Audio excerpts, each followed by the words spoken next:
भारत का इंग्लैंड दौरा 20 जून के पहले टेस्ट मैच से शुरू हो रहा है और इस महत्वपूर्ण और चुनौतीपूर्ण दौरे के लिए शुभमन गिल को कप्तान चुना गया है।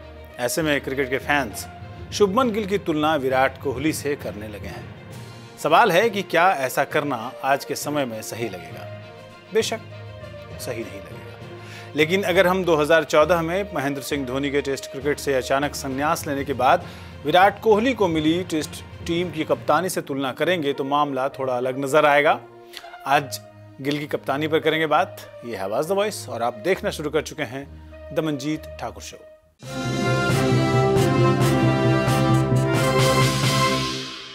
साल 2014 में जब विराट कोहली को टेस्ट टीम की कप्तानी मिली थी तो उन्होंने उससे पहले 29 टेस्ट में 1855 रन बनाए थे। इनमें 6 शतक और 9 अर्धशतक शामिल थे।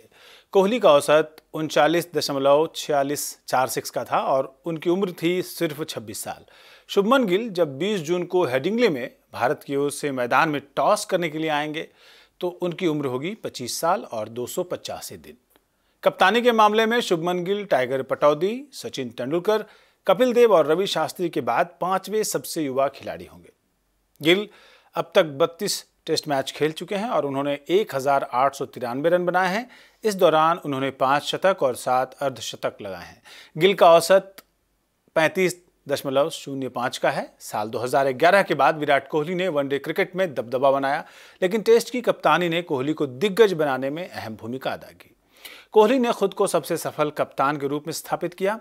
गिल भी जानते हैं कि अगर उन्हें एक अच्छा भारतीय कप्तान बनना है तो सबसे पहले उन्हें टेस्ट क्रिकेट की मुश्किल मांगों को पूरा करना होगा।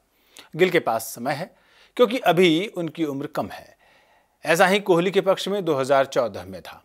फिलहाल गिल को सिर्फ इंग्लैंड दौरे के लिए कप्तान बनाया गया है, लेकिन ऐसा लगता है कि चयन समिति गिल को लेकर भविष्य की योजना बना रही है। इंग्लैंड के दौरे के साथ ही 2 साल तक चलने वाली वर्ल्ड टेस्ट चैंपियनशिप शुरू हो जाएगी। एक तरह से देखा जाए तो गिल को सीधे गहरे पानी में ये देखने के लिए फेंक दिया गया है कि वो तैर पाते हैं या नहीं। हर कप्तान एक जैसा नहीं होता। गिल की शख्सियत कोहली की तरह एग्रेसिव या रोहित शर्मा की तरह सहज रहने वाली अप्रोच से ज़्यादा मेल नहीं खाती। गिल में कोहली और रोहित यानी दोनों की कुछ कुछ खूबियां दिखाई देती हैं। भारतीय टेस्ट क्रिकेट टीम में बदलाव के इस दौर में चयनकर्ताओं को गिल की बल्लेबाजी क्षमता के अलावा जो सबसे अहम चीज़ नजर आई है वो उनके व्यक्तित्व की स्थिरता है। वैसे T20 क्रिकेट में मिली सफलता की तुलना टेस्ट क्रिकेट से करना सही नहीं है, लेकिन T20 में कप्तान हर गेंद पर प्रतिक्रिया देता है। इससे उनके दबाव में प्रदर्शन करने की झलक जरूर मिलती है। गुजरात टाइटंस के कप्तान के तौर पर शुभमन गिल का यह दूसरा IPL सीजन था, लेकिन KL राहुल, संजू सैमसन और ऋषभ पंत के उलट कप्तानी से गिल की बल्लेबाजी पर कोई नकारात्मक असर नहीं दिखा।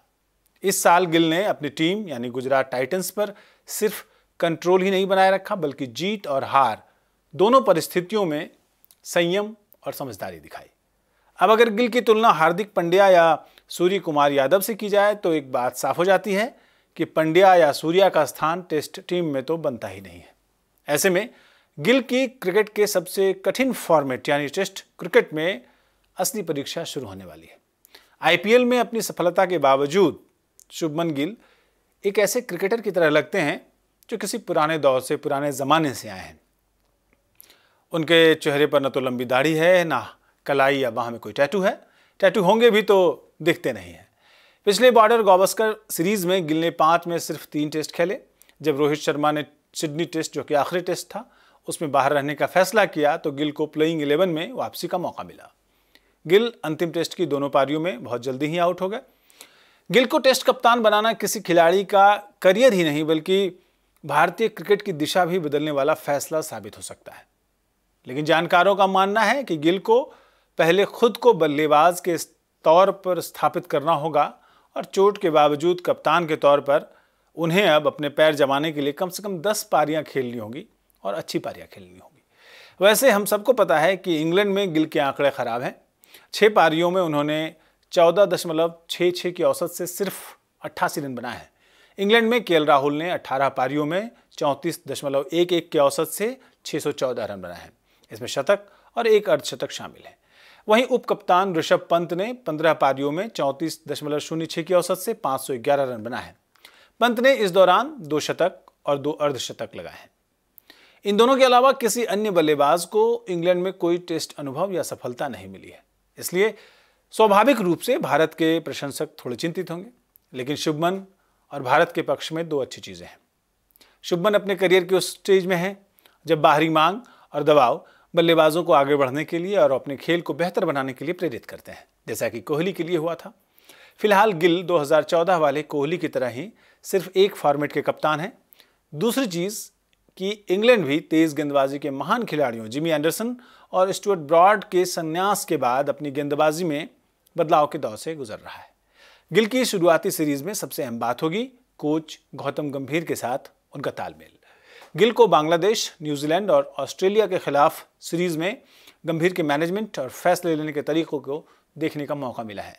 उन्हें यह भी पता होगा कि असफलताओं के बाद क्रिकेट में बदलाव का दौर चलता रहता है। पहले कप्तान जाते हैं और फिर कोच जाते हैं। भारत ने अपनी पिछली 2 टेस्ट सीरीज गंवा दी है। इन हारों के बाद कप्तान चले गए हैं और अब कोच गंभीर की गर्दन पर तलवार लटक रही है।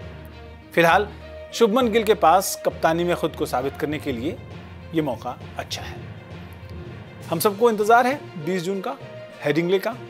सामने इंग्लैंड वाले होंगे, अंग्रेज होंगे और हम भारतीय अपने आप को वहां साबित करने के लिए जाएंगे। आज के द मंजीत ठाकुर शो में इतना ही। दीजिए इजाजत मंजीत ठाकुर को और हमारी पूरी टीम को। नमस्कार।